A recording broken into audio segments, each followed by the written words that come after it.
The news tonight. A public hearing was held last night to plot the future direction of the city of Vincennes. There is a growing animosity over how the U.S. can dig itself out of the current economic crisis. And in sports, it's homecoming tonight for North Knox, while Vincennes Lincoln travels to Casey in high school football action. News Center 22 starts now. Local news, weather, and sports, produced through the combined efforts of the students, staff, and faculty of Vincennes University's electronic media program. This is News Center 22. What is the future direction for the city of Vincennes? That was the topic of planning session held at City Hall last night. Good evening for News Center 22. I'm Mitch Columbi. The public was invited to take part in the strategy session as city officials attempt to develop a comprehensive master plan that will establish goals and priorities for the next decade. Devin Stetler, a planning department manager for United Consulting, says having a master plan is important in obtaining grants to accomplish some of those goals. The discussion was divided into six. A planning process in place. They have to have a comprehensive plan or a master plan. So I would say yes, it's important that Vincennes end up completing the master plan. The discussion was divided into 6 broad areas, including economic development. Those taking part in the discussion were asked to list the city's strengths, weaknesses, opportunities, and potential threats in each area. Stetler says they'll take the information received from the public hearing and return in 6 weeks to present a summary of what was discussed. The next step will be to pair those ideas and begin to develop mission statements for the comprehensive plan. City officials hope the plan will allow the city to become more competitive for grants. Area residents are invited out to the Fort Knox 2 site this weekend to relive history. The annual Muster on the Wabash will be held on Saturday, opening at 9 a.m. and on Sunday, opening at 10 a.m. David Weaver with the Vincennes State Historic Sites says new demonstrations this year will include a reenactor portraying a frontier doctor. His name is Albert Roberts. He portrays an early 1800s physician, a doctor. He'll be out there and he'll have some demonstrations and some talks with the folks. He really likes to get engaged and really get up close and really kind of give people an understanding of what medicine was like back then. Favorite activities such as the patrol with Harrison troops, Native American culture, the Tecumseh-Harrison confrontation, and battles will be depicted. Weaver added vendors will be selling period items and food and drinks will be available for sale. Admission to the muster is free. There is a $5 fee for parking. The Fort Knox 2 site is located next to Wabash Trails Park. A report released by the government this week indicates more lives would have been saved in Joplin, Missouri had people not grown so desensitized to tornado warnings. The National Weather Service interviewed 100 residents about the response and found that the vast majority ignored the sirens. Dave Tusek with the National Weather Service in Indianapolis isn't surprised by the findings. He notes lives were still saved because sirens sounded and TVs and radios broadcast warnings minutes before a deadly EF5 swept through the city. 162 people were killed and at least 1,000 others were injured. A woman badly hurt in the Indiana State Fair stage collapse is communicating with family and friends by writing messages on a dry erase board.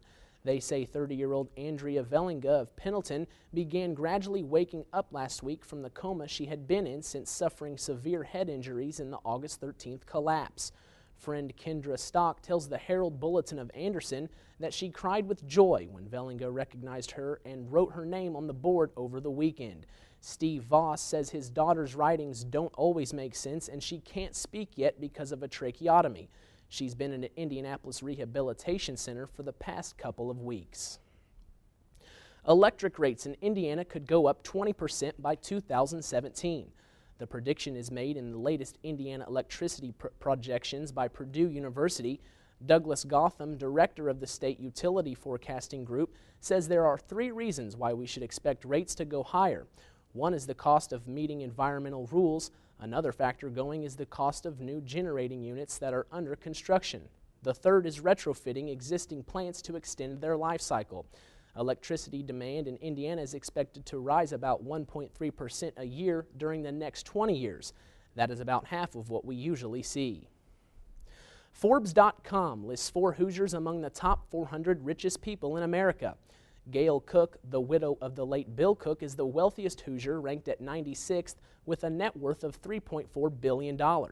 Hotel giant Dean White of Crown Point ranked 242nd on the list, with 18 other people also worth $1.8 billion. Co-founder of Simon Property Group, Herb Simon, ranked 273rd on the list, with 20 other people worth of $1.6 billion. Indianapolis Colts owner Jim Irsay and 17 others ranked at 312 with $1.4 billion. Still to come on News Center 22, leaders in Washington remain at odds over how to handle the current economic crisis. And in Florida, presidential candidates continued their no-holds-bar sparring last night. I'll have the details when we return.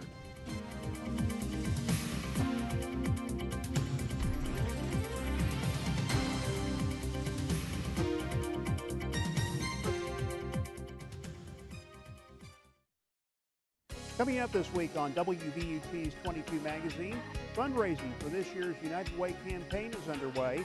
Executive Director Bob Morawski will be in the studio to discuss where the money goes and services they provide.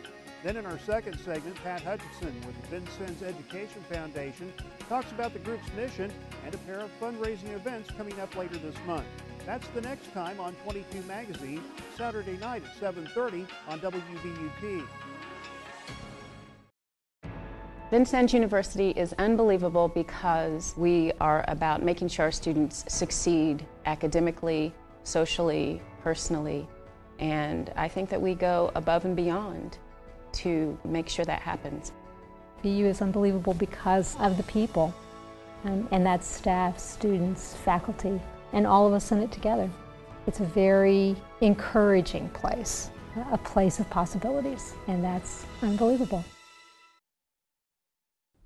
Welcome back. A new push from the GOP seems to be sending a message to the Federal Reserve to stay out of any efforts to help bring the country out of the current economic crisis. Joe Johns has more. Some found it hard to believe, with job growth stagnant and fears mounting about a double-dip recession. First, the four top Republicans in the House and Senate sent a letter to Fed Chairman Ben Bernanke telling him not to do anything to stimulate the economy out of fear it could make things worse. And then when the Speaker of the House got asked about it, he said the Fed ought to leave the fix up to the political system. It appears to us that they're taking actions because they don't believe the political system can do what needs to be done. Frankly, I think that's enabling the political process rather than forcing the political process to do what it should do, and that's to deal with our deficit and our debt. But wasn't it the political system that made such a mess of raising the debt ceiling just last month that the country's credit rating got downgraded? And it's not like both parties decided to send a consensus message to the Fed asking for restraint. No, this message was from four leaders of one party. A former top economist at the Fed said he was shocked. Especially because it's in a partisan way. If this were with the broad support of both parties and the president, that would be one thing. But to have it be only by the leaders of one party is worrisome. Worrisome even to some Republicans. Former Bush administration official Tony Fratto, who worked for the Treasury Department, tweeted, "Even if I agreed with the GOP letter, I don't. I disagree with the effort to put public political pressure on Bernanke." Bernanke, by the way, is an appointee of Republican President George W. Bush, which makes it all the more curious that Republicans now running for president are slamming Bernanke for his sometimes controversial interventions into the U.S. economy. It got almost scary when Rick Perry weighed in. We would treat them pretty ugly down in Texas. I mean, printing more money to play politics at this particular time in American history is almost treacherous or treasonous. Newt Gingrich said instead of reappointing Bernanke, he'd send him packing. I would fire him tomorrow. Firing the Fed chairman isn't very likely. However, the president does have the choice whether to reappoint him at the end of his term in 2014. Joe Johns, CNN, Washington. Those cans of soup your kids love may contain a potentially dangerous chemical. Researchers with the Breast Cancer Fund tested 6 brands of popular canned food marketed directly at children, and they found the chemical bisphenol A, or BPA, in all 6. Some studies have linked exposure to the chemical to breast and prostate cancer. Campbell's was one of the brands that tested positive for BPA. It says the levels of the chemical in its food were deemed safe by federal regulators. Nearly 1 million young adults got health insurance last year in the U.S. That's coming from several new surveys. Young adults between the ages of 18 and 24 were the only age group where the number of people without health insurance went down. The White House credits President Obama's health care reform law for the decline. You'll remember there's a provision that allows parents to keep covering their children under their health insurance until they are 26 years old. In the past, parents could only cover adult children until they turned 21. The Republican presidential race is getting tenser by the day. The candidates faced off in Florida in their third debate in 3 weeks. Andrew Spencer reports. Orlando set the stage for the latest GOP showdown. Governor Rick Perry, the frontrunner in the race, again had a bullseye on his back. He and Mitt Romney exchanged words over whether Perry ever said he wanted to turn Social Security over to the states. Now, it's not the first time that Mitt's been wrong on some issues before. And the bottom line is we never said that we were going to move this back to the states. Romney accused Perry of flip-flopping. It's different than what the governor put in his book just 6 months ago. So you better find that Rick Perry and get him to stop saying that. This time, 9 presidential hopefuls went head-to-head. Former New Mexico Governor Gary Johnson managed to steal some of the spotlight by delivering perhaps the best one-liner of the night. My next-door neighbor's 2 dogs have created more shovel-ready jobs than this current administration. Congresswoman Michelle Bachmann had some answering to do for comments she made after the last debate. She drew fire for suggesting a cervical cancer vaccine mandated by Perry causes mental retardation. She says she was just repeating a story told to her by a concerned mother. I didn't make that claim, nor did I make that statement. I only related what her story was. The candidates left the stage agreeing on one common target, President Barack Obama. They attacked him on the economy and health care as they all eye putting the White House back in Republican hands. I'm Andrew Spencer reporting. Florida was also the host of last week's debate. The swing state is expected to be an important battleground in the 2012 election. It's one of the basic laws of physics. Nothing travels faster than the speed of light. But researchers in Italy say they have recorded particles traveling faster than the speed of light. Scientists at the Large Hadron Collider in Geneva say they isolated a subatomic particle that traveled faster than anyone thought was physically possible. And they say that they repeated the experiment thousands of times with the same result. Physicists use the Large Hadron Collider to shoot single isolated atoms at each other in a controlled environment in an effort to recreate the origins of the universe. At the movies this weekend, Brad Pitt takes a swing as a baseball general manager and Gerard Butler takes on a Sudanese militia. Paul Chambers has a preview in Now Showing.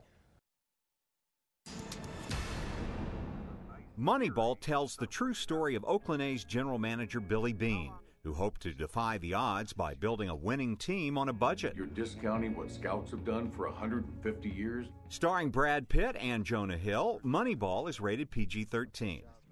Sam Childers, an ex-drug dealer, travels to East Africa to try to do some good in Machine Gun Preacher. Childers, played by Gerard Butler, faces down a brutal militia to help the children of Sudan. This place does not need more guns. Why don't you fight the evil in this place your way and let me fight it mine? Based on a true story, Machine Gun Preacher is rated R. Twilight's Taylor Lautner stars in the thriller Abduction. His character discovers his whole life has been a lie. While searching for his true identity, he finds himself on the run from an army of assassins. If this is for real, then who are those people living in your house? Abduction is rated PG. A young boy fights to save an injured dolphin in Dolphin Tale. The animal, named Winter, loses her tail and is not expected to survive. But a brilliant prosthetics doctor, played by Morgan Freeman, steps in with some groundbreaking technology. Trying to put a tail on a fish. Nobody in his right mind would even try. Dolphin Tale is inspired by a true story, and the real Winter plays herself. It's rated PG. For Now Showing, I'm Paul Chambers. Unfortunately, it's going to be a dreary start to the fall season. Danny Taborn joins us for a look at our weekend forecast. Danny? Unfortunately, Mitch, those of you who have plans to be outdoor this weekend had better prepare for cooler temperatures and intermittent rain. I'll have the full details when News Center 22 returns.